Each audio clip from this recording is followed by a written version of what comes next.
આકાશવાણી કેન્દ્ર દ્વારા વિશિષ્ટ રેડિયો એક્ઝિબિશનનું આયોજન. અમદાવાદ વિશ્વ રેડિયો દિવસ નિમિત્તે અમદાવાદના આકાશવાણી કેન્દ્ર ખાતે વિશિષ્ટ રેડિયો એક્ઝિબિશનનું આયોજન કરવામાં આવ્યું. આ કાર્યક્રમનો મુખ્ય ઉદ્દેશ્ય રેડિયોના ઐતિહાસિક અને અદ્યતન મહત્વને ઉજાગર કરવાનું હતું, જેમાં જૂની બ્રાન્ડના રેડિયોનું પ્રદર્શન થયું, જેમણે વિવિધ દશકાઓમાં પોતાના યોગદાન આપ્યા છે. આ એક્ઝિબિશનમાં અનેક જૂની અને રોકતી રેડિયો બ્રાન્ડ્સને પ્રદર્શિત કરવામાં આવી.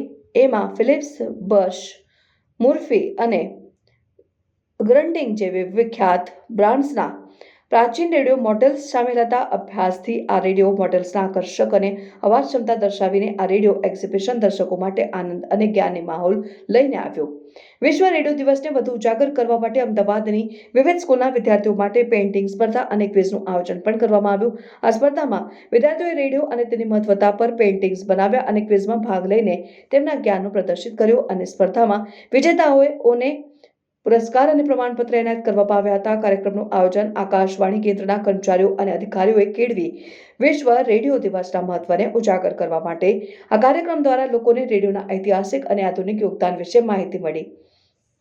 આ કાર્યક્રમ દ્વારા રેડિયોના વિવિધ પાસાઓ અને તેના ઉપયોગના વિવિધ પ્રકારોના પ્રદર્શન થકી લોકોને જાગૃતિ મળી. આ રેડિયો એક્ઝિબિશન અને વિદ્યાર્થીઓ માટેની સ્પર્ધાઓ દ્વારા રેડિયો જ્ઞાન અને મનોરંજનના સાધન તરીકે મહત્વ ધરાવે છે તે સુંદર રીતે દર્શાવવામાં આવ્યું. વિશ્વ રેડિયો દિવસના આ ઉજવણીમાં અમદાવાદના આકાશવાણી કેન્દ્રે રેડિયોના ઐતિહાસિક પ્રવાસ અને યોગદાનને ઉજાગર કરીને લોકોમાં નવી ઉર્જા અને ઉત્સાહ પેદા કર્યા છે. આ કાર્યક્રમના અંતે જનમેદનીએ આ કાર્યક્રમને ખૂબ જ આનંદ અને સમર્થન આપીને આકાશવાણી કેન્દ્રના પ્રયાસોને બિરદાવ્યા. આમ આ વિશિષ્ટ આયોજન દ્વારા રેડિયોના મહત્વ અને તેની યાત્રાને ઉજાગર કરીને વિશ્વ રેડિયો દિવસની ઉજવણી કરવામાં આવી.